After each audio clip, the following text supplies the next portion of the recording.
ఒకవేళ భూమిపై మనిషి మాయమైన 100 సంవత్సరాల తర్వాత ఏం జరుగుతుందో తెలుసా?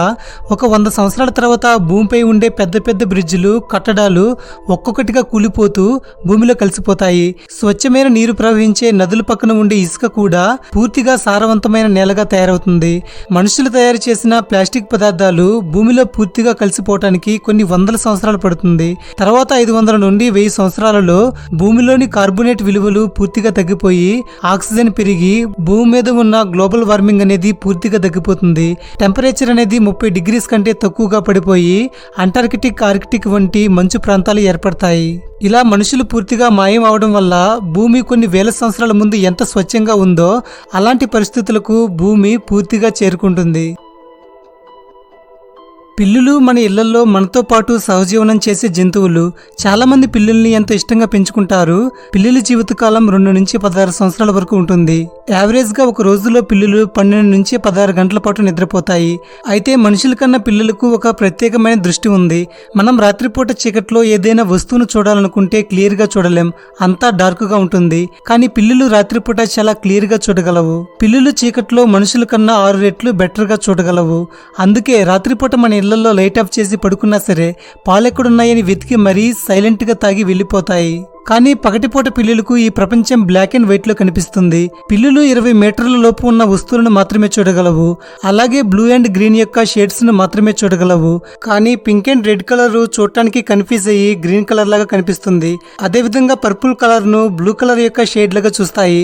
ఒక విధంగా చెప్పాలంటే కలర్ బ్లైండ్నెస్ ఉన్న వ్యక్తి ఎలా చూస్తాడో సేమ్ పిల్లులు కూడా అలాగే చూస్తాయి. ఒక్కోసారి పిల్లులు మనుషులు కానీ లేదా ఏదైనా చూసేటప్పుడు ఒక్కసారిగా ఆగి పదే పదే చూస్తూ గమనిస్తూ ఉంటాయి. దీనికి కారణం పిల్లుల్లో లెన్స్ ఆకారాన్ని మార్చే మజిల్స్ లేకపోవటం. కాబట్టి అవి వస్తువులను సరిగ్గా ఫోకస్ చేయలేవు.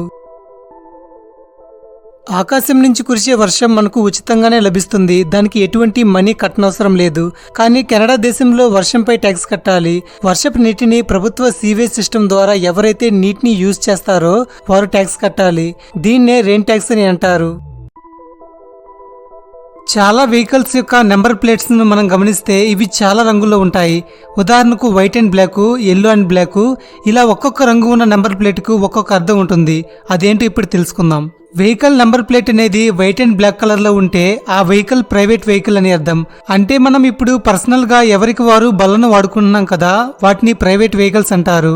వెహికల్ మీద yellow and black colour number plate ఉంటే అది కమర్షియల్ వెహికల్ కిందకి వస్తుంది. అంటే వాటిని రవాణా క్రిందకి ఉపయోగిస్తారు. ఉదాహరణకు ఆటో ట్రక్, ఆర్టీసీ బస్సెస్ ఇలా అన్నమాట. వెహికల్ నెంబర్ ప్లేట్ అనేది బ్లాక్ అండ్ ఎల్లో కలర్ లో ఉంటే వాటిని అద్దె వాహనాలు అని అంటారు. ఇటువంటి బళ్ళను ఎవరైనా అద్దెకు తీసుకొని ఎటువంటి కమర్షియల్ లైసెన్స్ లేకపోయినా వాటిని యూజ్ చేసుకోవచ్చు.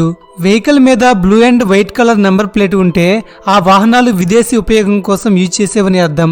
ఉదాహరణకు United Nations, consular corps, diplomatic corps. ఇక్కడ కార్ప్స్ అంటే అర్థం కార్పొరేషన్.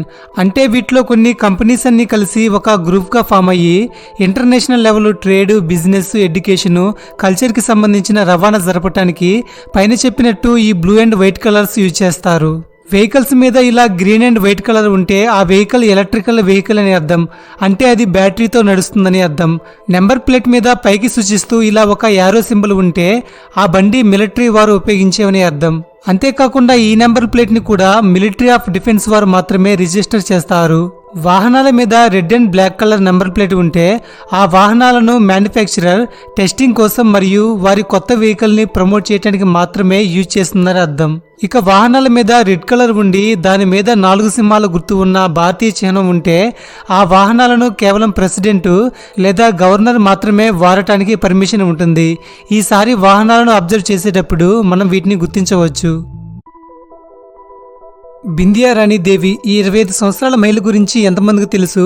ఈమె మన ఇండియన్ వెయిట్ లిఫ్టర్. 1999 జూలై 27న మణిపూర్లో జన్మించిన ఈవిడ చిన్న వయసులో చాలా రికార్డ్స్ను సొంతం చేసుకుంది. 2019లో కామన్వెల్త్ వెయిట్ లిఫ్టింగ్ ఛాంపియన్షిప్లో గోల్డ్ మెడల్ సాధించింది. అలాగే 2021లో అయితే సిల్వర్ మెడల్ సాధించింది. 2021లో వరల్డ్ వెయిట్ లిఫ్టింగ్ ఛాంపియన్షిప్లో పాల్గొని గోల్డ్ మెడల్ సాధించింది. 2022లో అయితే కామన్వెల్త్ గేమ్లో టోటల్గా 202 కేజీల వెయిట్ను లిఫ్ట్ లిఫ్ట్ చేసి సిల్వర్ మెడల్ ను సాధించింది. ఇక రీసెంట్ గా 2022లో జరిగిన IWF వరల్డ్ కప్ లో నాన్ ఒలింపిక్ ఉమెన్స్ 55 kg కేటగిరీలో దాదాపు 196 kgల బరువుని లిఫ్ట్ చేసి వరల్డ్ కప్ లో ఇండియా తరపున వెయిట్ లిఫ్టింగ్ చేసి బ్రాంజ్ మెడల్ సాధించిన మొదటి వ్యక్తిగా రికార్డు సాధించింది. 1964లో సౌత్ అట్లాంటిక్ ఓషన్ మధ్య ఉన్న బోవెట్ ఐలాండ్ దగ్గర కొంతమంది బృందం కలిసి సర్వే చేశారు. వారి సర్వేలో భాగంగా ఆ దీవిలో నిర్మూలితమైన ఒక చిన్న సముద్ర భాగం కనిపించింది. అది పూర్తిగా ఎండిపోయింది. మానవాళికి అత్యంత దూరంగా ఉన్న దీవి ఇది. అయితే ఈ సముద్ర భాగంలోని నేలలో కూరుకుపోయిన ఒక బోట్ను వారు కనుగొన్నారు. అక్కడ వీరు చాలా పరిశోధనలు చేశారు. కానీ అక్కడ ఎక్కడ మనుషులు నివసించినట్టు ఎటువంటి జాడలు కనిపించలేదు. అలాంటిది అక్కడికి ఆ బోట్ ని ఎవరు తీసుకువచ్చారనేది ఒక మిస్టరీగా మారింది. కొంతమంది అది సోవియట్ వారు సైంటిఫిక్ నిఘా కోసం పెట్టి ఉంటారని అనుమానిస్తున్నప్పటికీ దాని ప్రెజెన్స్ అనేది ఇప్పటికీ మిస్టరీగానే ఉంది. ఫ్రెండ్స్, తర్వాతి ఫ్యాక్ట్లోకి వెళ్ళబోయే ముందు ఒక చిన్న విషయం. ఇప్పటి వరకు వీడియో చూసిన మీరు ఒకవేళ వీడియోని లైక్ చేయకపోయి ఉంటే దయచేసి ఇప్పుడే వీడియోని లైక్ చేయండి. యూట్యూబ్ అల్గారిథం ప్రకారం ఒక వీడియోకి ఎక్కువ లైక్స్ ఉండటం వల్ల ఆ వీడియోని యూట్యూబ్ ఎక్కువ మంది చూసేలా చేస్తుంది. దీని ద్వారా మన ఛానల్ గ్రోత్ అవుతుంది. కాబట్టి ప్రతి ఒక్కరూ వీడియోని లైక్ చేయండి. మనం ఎప్పుడూ మెయిన్ రోడ్స్ ను నలుపు రంగులోనే చూస్తుంటాం. అయితే గల్ఫ్ దేశాల్లో ఒకటైన ఖతర్ దేశంలో మాత్రం నీలం రంగులో రోడ్లు కనిపిస్తుంటాయి. అక్కడ నీలం రోడ్లు ఉండటానికి కారణం ఎక్కువ ఉష్ణోగ్రతను నియంత్రించడానికే. జస్టిన్ బీబర్ మ్యూజిక్ అంటే ఇష్టం ఉన్న వారికి ఈయన గురించి తెలిసే ఉంటుంది. ఇతను ఒక కెనడియన్ పాప్ సింగర్. అయితే రీసెంట్ గా ఇతని ముఖానికి ఒక వ్యాధి వచ్చినట్టు తాను వెల్లడించాడు. అతనికి వచ్చిన వ్యాధి వల్ల చాలా వరల్డ్ టూర్స్ ను ఆపివేశాడు. తర్వాత వ్యాధిని డయాగ్నోసిస్ చేసి దాని గురించి చెప్పాడు. తన కంటిలోని ఒక పక్క సరిగ్గా బ్లింక్ చేయలేనని, అలాగే ముఖంలోని ఒక వైపు సరిగ్గా నవ్వలేనని చెప్పాడు. ఒక రకంగా ఇది పక్షవాయువుతో సమానంగా ఉంటుంది. ఈ లక్షణాలు కలిగి ఉన్న ఈ వ్యాధిని రామ్సే హాంట్ సిండ్రోమ్ అని అంటారు. దీనికి కారణం ఒక వైరస్ అని, అది తన చెవిలో ఉన్న నర్వ్స్ ను మరియు ముఖంలోని ఉన్న నాడులను అటాక్ చేస్తుందని, దాని ద్వారా తన ముఖం ప్యారలైజ్ అవుతుందని చెప్పాడు. దీన్నే ఫేషియల్ పారాలిసిస్ అని అంటారు. చివరికి శాస్త్రవేత్తలు ఈ వ్యాధికి కారణం వెరిసిల్లా జోస్టర్ వైరస్ అని నిర్ధారించారు. ఈ వైరస్ చికెన్ పాక్స్, షింగిల్స్ రావడానికి కూడా కారణమవుతుందని చెప్పారు. ఈ వ్యాధి నుంచి బయటపడటానికి చాలా ఎక్కువ సమయం పడుతుంది. అంతేకాకుండా చాలా తక్కువ మంది మాత్రమే ఈ వ్యాధి నుంచి పూర్తిగా కోలుకుంటున్నారట. హెడీ లేమర్ హాలీవుడ్ నటిగా ఉన్న ఈవిడ ఒక ఫేమస్ ఇన్వెంటర్ మరియు మ్యాథమెటిషియన్. 1941లో ఈవిడ ఫ్రీక్వెన్సీ హాపింగ్ అనే పద్ధతిని కనిపెట్టింది. దీనివల్ల వైర్లెస్ కమ్యూనికేషన్ కు ఎంతగానో సహాయపడింది. ఈమె కనుగొన్న ఫ్రీక్వెన్సీ హాపింగ్ అనే టెక్నాలజీ వల్ల ఇప్పుడు మనం వాడే వైఫై, బ్లూటూత్, GPS లో ఉంటుంది. మొట్టమొదటిగా ఒక మహిళ సినీ ఇండస్ట్రీలో ఒక టాప్ స్టార్ గా ఉండటమే కాకుండా ఒక ఫేమస్ ఇన్వెంటర్ గా కూడా ఉండటం ఈమె వల్లే సాధ్యమైంది. ఫ్రెండ్స్, ఇలాంటి మోస్ట్ ఇన్స్పైరింగ్ ఉమెన్స్ గురించి మీలో ఎవరైనా తెలుసుకోవాలనుకుంటే మన ఛానల్లో 2 వీడియోస్ చేయడం జరిగింది. అలాగే ఇంకా చాలా వీడియోస్ ఈ కేటగిరీ మీద వస్తాయి. ఇప్పుడే మీరు డిస్క్రిప్షన్లో ఉన్న లింక్ ద్వారా ఆ వీడియోస్ని చూసేయచ్చు.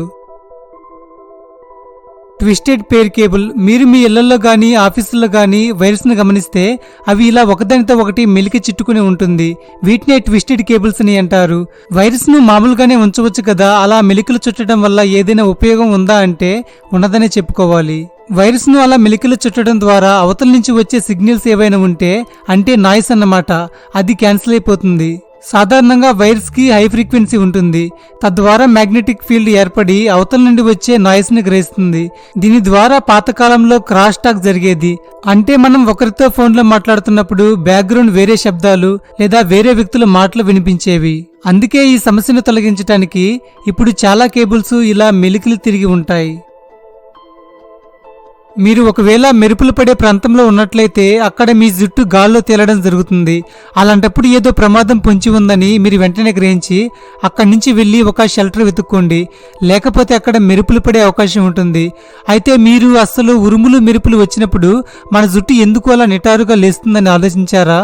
2 మేఘాలు ఒకదానితో ఒకటి వేగంగా ఢీకున్నప్పుడు అక్కడ ఎలక్ట్రిక్ ఛార్జ్ అనేది తయారవుతుంది. ఈ ఎలక్ట్రిక్ ఛార్జ్ కి మన జుట్టు అట్రాక్ట్ అయ్యి గాలిలో ఫ్లోట్ అవ్వడం జరుగుతుంది.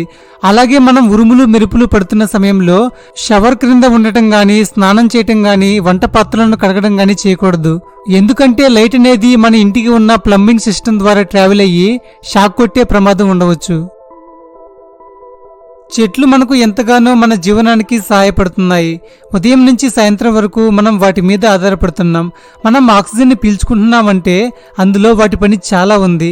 అయితే మీకు తెలుసా, ఈ భూమి మీద ఉన్న మొత్తం జనాభాకి ఒక 6 నెలల పాటు పీల్చుకోవటానికి సరిపోయేంత ఆక్సిజన్ను మనం కృత్రిమంగా తయారు చేయాలంటే మనకు దాదాపు $38 ట్రిలియన్ ఖర్చు అవుతుంది. డాలర్స్లోనే ఇంత ఉంటే ఇక మన కరెన్సీలో లెక్క వేయటం చాలా కష్టం.